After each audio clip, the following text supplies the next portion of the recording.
अस्सलाम वालेकुम, welcome to my YouTube channel. This is Umbal Naaz. आज हम डिस्कस करेंगे about schools of thoughts in psychology.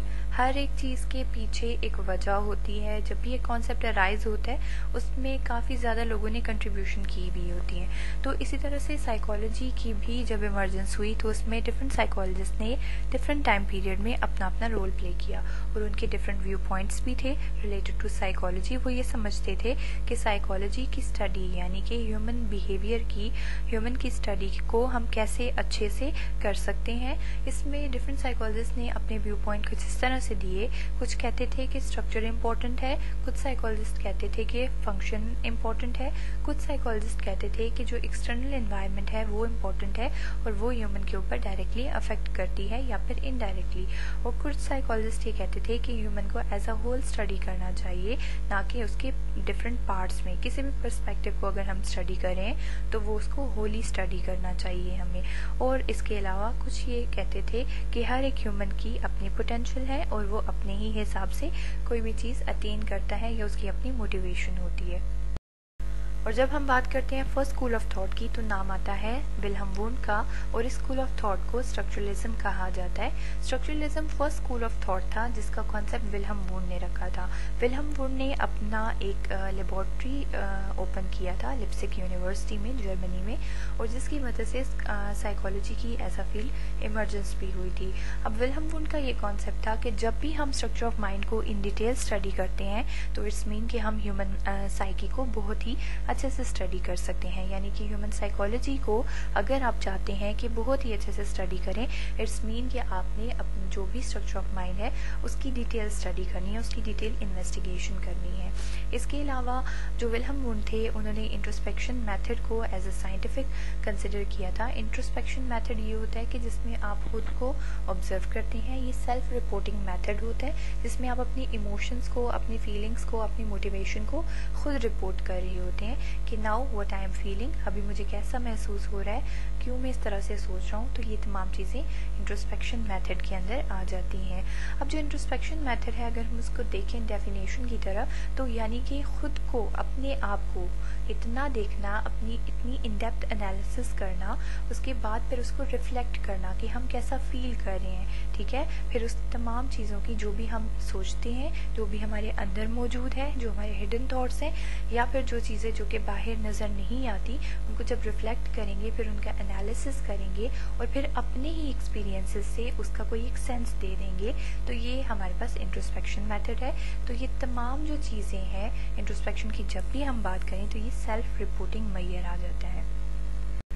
अब नेक्स्ट जो स्कूल ऑफ थॉट है it is functionalism. William James ने इसमें अपना इम्पोर्टेंट कंट्रीब्यूशन दिया था।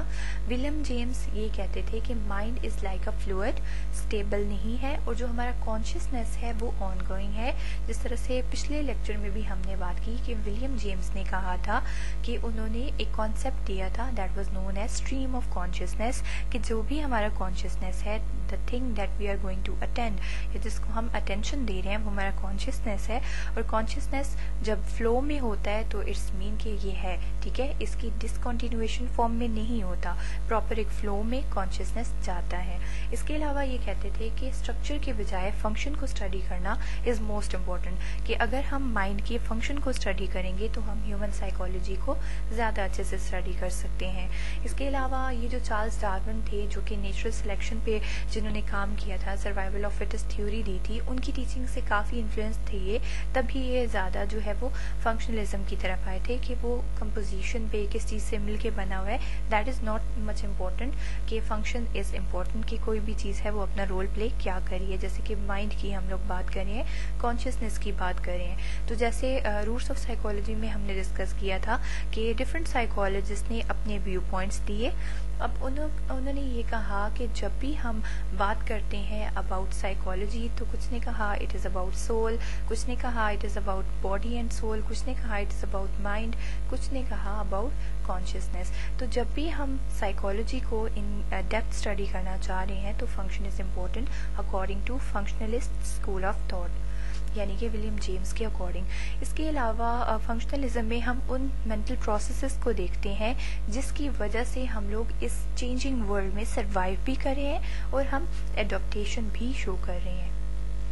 वाई सर्टन मेंटल प्रोसेसेस अकर, अब ये क्या है, फंक्शन है, क्यों ये हो रहा है। जब भी हम क्रिटिकल एनालिसिस की बात करते हैं तो it comes under the heading of functionalist school of thought. इसके अलावा साइको एनालिसिस, जिसमें सिगमंड फ्रॉइड ने अपना एक इम्पॉर्टेंट रोल प्ले किया था। सिगमंड फ्रॉइड को फादर ऑफ साइकोलॉजी भी कहा जाता है। अकॉर्डिंग टू सिगमंड फ्रॉइड, हमें कोवर्ट बिहेवियर को स्टडी करना है, वो बिहेवियर जो हमें नज़र नहीं आता, ये जो हमारे हिडन बिहेवियर्स होते हैं, उनको स्टडी करना बहुत इंपॉर्टेंट है as compare to structure and function. उन्होंने कहा था कि अनकॉन्शियस मोटिवेशन बहुत ज़्यादा प्रॉब्लम्स को भी लीड करते हैं और हमारे अंदर जितने भी कॉन्फ्लिक्ट अराइज हो रहे होते हैं वो इसी वजह से होते हैं कि जो हमारी अनकॉन्शियस मोटिवेशन है या फिर वो चीज़ें, वो डिज़ायर, वो इम्पल्सेस जो कि हमारी अनफिल्ड रह जाती हैं। और इन्होंने ज़्यादा एम्फेसिस सेक्सुअल इम्पल्सेस के ऊपर दिया था। इसके अलावा इन्होंने कहा था कि जो भी हमारे थॉट्स और एक्शन है वो हमारी कॉन्शियस अवेयरनेस से बाहर लाई करते हैं, यानी कि जो हमारी अनकॉन्शियस में है वही रिप्रेजेंट करता है हमारे कोवर्ट बिहेवियर को।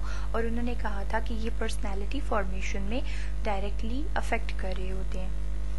अब उन्होंने कहा कि जितने भी अनकॉन्शियस डिराइव्स हैं और जितने भी मोटिव्स हैं, जितने भी इम्पल्सेस हैं, ये तमाम चीज़ें अंडरस्टैंडिंग ऑफ इंडिविजुअल के लिए बहुत ज़रूरी हैं। यानी अगर हम चाह रहे हैं कि इंडिविजुअल की पर्सनैलिटी को एज अ होल हम जान लें कि वो किस तरह से सोचता है या किस तरह से बिहेव करता है और वो किस वजह से है, तो ये तमाम चीज़ों के आंसर हमें अनकॉन्शियस डिज़ायर्स, मोटिवेशन और इम्पल्सेस को स्टडी करने से मिल सकते हैं।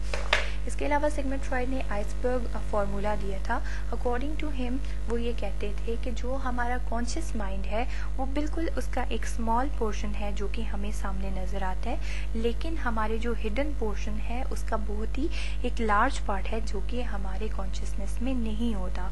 और जो अनकॉन्शियस माइंड है जो कि एक्चुअल में हमें नज़र नहीं आ रहा होता किसी भी पर्सन का, इवन कि इंडिविजुअल खुद भी उसके बारे में अवेयर नहीं होता, जो हम चीज़ छुपा रहे होते हैं खुद से भी और दूसरों से भी, वो हमारी पर्सनैलिटी पे, हमारे बिहेवियर पे डायरेक्टली अफेक्ट कर रहा होता है। और उसकी स्टडी करना हमारे लिए बहुत ज़रूरी है अगर हम चाह रहे हैं कि किसी भी इंडिविजुअल की इन डेप्थ एनालिसिस या उसकी अंडरस्टैंडिंग उसके बिहेवियर के बारे में या पर्सनैलिटी के बारे में कर सकें।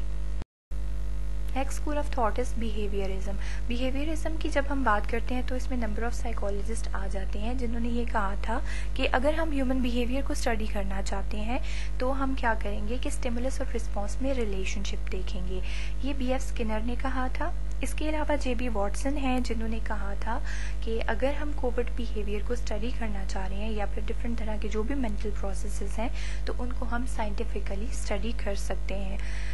जे.बी. वॉटसन के अलावा बी.एफ. स्किनर थे जिन्होंने रीइंफोर्समेंट और पनिशमेंट का कॉन्सेप्ट भी दिया था। ओवरऑल जितने भी बिहेवियरिस्ट थे वो relationship of stimuli and response के ऊपर ही फोकस करते थे। बी.एफ. स्किनर के according reinforcement and punishment important थी और आइवन पैवलॉव के अकॉर्डिंग कंडीशनिंग इम्पोर्टेंट होती है किसी भी बिहेवियर को लाइक हमें जज करने के लिए या उसको असेस करने के लिए। Next school of thought is gestalt psychology. Gestalt psychology में मैक्स वेदाइमर की बहुत इंपॉर्टेंट कंट्रीब्यूशन है जिन्होंने कहा था कि जब भी हम कॉग्निशन की बात करें, जब भी हम ये कहते हैं कि किसी भी इंडिविजुअल की कॉग्निटिव कैपेसिटीज़ क्या हैं उनको हम इन डेप्थ स्टडी कर लें या फिर हम उसकी परसेप्शन, प्रॉब्लम सॉल्विंग और थिंकिंग एबिलिटीज़ को देख लें जो कि कॉग्निशन का इंपॉर्टेंट पार्ट है, तो हम किसी भी पर्सन की पर्सनैलिटी को, उसकी साइकोलॉजी को अंडरस्टैंड कर सकते हैं। गेस्टाल्ट का वर्ड जो यूज़ किया जाता था इसका मतलब है फॉर्म, पैटर्न या whole. According to gestalt psychologist वो ये सोचते थे कि जितने भी ह्यूमन एक्सपीरियंसेस हैं उनको एज अ होल स्टडी करना चाहिए, ना कि in the form of separate elements. अब गेस्टाल्ट साइकोलॉजिस्ट वो ये कहते थे the whole is greater than sum of its part, क्योंकि अगर हम किसी भी चीज़ को होली परसीव करेंगे तभी उसका मीनिंग आएगा। गेस्टाल्ट साइकोलॉजिस्ट कहते थे कि कॉन्फ़िगरेशन इंपॉर्टेंट है। कॉन्फ़िगरेशन का ये मतलब है कि कोई भी चीज़ किस चीज़ से बनी हुई है। अगर हम प्रॉपरली एक चीज़ को देखेंगे, जैसे कि फॉर एग्जांपल अभी गेस्टाल्ट वर्ड लिखा हुआ है, GES को हम पढ़ लेंगे तो हमें ये एक कंप्लीट सेंस नहीं देगा। एक वर्ड प्रॉपर लिखा हुआ है, जब हम उसको फुली रीड करेंगे तभी वो अपना मीनिंग देगा। तो गेस्टाल्ट साइकोलॉजिस्ट यही कहते थे कि सेम ह्यूमन साइकोलॉजी के साथ, ह्यूमन बिहेवियर के साथ, ह्यूमन एक्सपीरियंसेस के साथ भी यही है। अगर हम किसी भी चीज़ को एज अ होल स्टडी करेंगे तो वो हमें ज़्यादा अच्छा मीनिंग देगा। Last one is humanistic psychology. Humanistic psychology में कार्ल रोजर ने अपना बहुत इंपॉर्टेंट रोल प्ले किया है। अकॉर्डिंग टू हिम ह्यूमंस जो है वो फ्री एजेंट हैं and they are capable of controlling their own life. वो अपनी लाइफ में खुद चॉइसेस लेके आ सकते हैं, वो अपनी लाइफ के खुद गोल सेट कर सकते हैं और उन पे काम कर सकते हैं कि वो उनको अचीव कर सकें। कार्ल रोजर का जो कॉन्सेप्ट था वो टोटली डिफरेंट था दूसरे स्कूल्स ऑफ थॉट से, बिकॉज वो ज़्यादातर पॉजिटिव एस्पेक्ट के ऊपर फोकस कर रहे थे कि इंडिविजुअल जो है वो अपनी लाइफ को खुद अपने हिसाब से जी सकता है। हर इंडिविजुअल के लिए सेटिस्फेक्शन का लेवल डिफरेंट होगा, हर इंडिविजुअल की नीड्स डिफरेंट होंगी, हर इंडिविजुअल के गोल्स डिफरेंट होंगे और उसकी मोटिवेशन भी डिफरेंट होगी। क्लाइंट सेंटर थेरेपी एक कॉन्सेप्ट है जो कि ह्यूमनिस्टिक साइकोलॉजी के अंदर या फिर ह्यूमनिस्टिक स्कूल ऑफ थॉट के अंदर आता है, जो कि कार्ल रोजर ने इंट्रोड्यूस करवाया, जिसका नाम पीसीटी या फिर पर्सन सेंटर थेरेपी या फिर क्लाइंट सेंटर थेरेपी है। पर्सन सेंटर थेरेपी और क्लाइंट सेंटर थेरेपी को रोजेरियन थेरेपी भी कहा जाता है, सिर्फ कार्ल रोजर के नेम की वजह से, बिकॉज इसमें ये होता है कि इंडिविजुअल जो भी किसी भी प्रॉब्लम में सफ़र कर रहा है वो जब तक खुद अपने प्रॉब्लम को सॉल्व नहीं करेगा उसका कोई भी प्रॉब्लम सॉर्ट आउट नहीं होगा। तो कार्ल रोजर ने ये कहा था कि इंडिविजुअल खुद रिस्पॉन्सिबल है कि उसकी लाइफ में अच्छा हो। Thank you so much for watching this video. I hope कि ये वीडियो आपको पसंद आई होगी। अगर आपको वीडियो पसंद आए, don't forget to like, subscribe, share and click on the bell icon. Thank you so much. अस्सलाम वालेकुम। अल्लाह हाफिज़।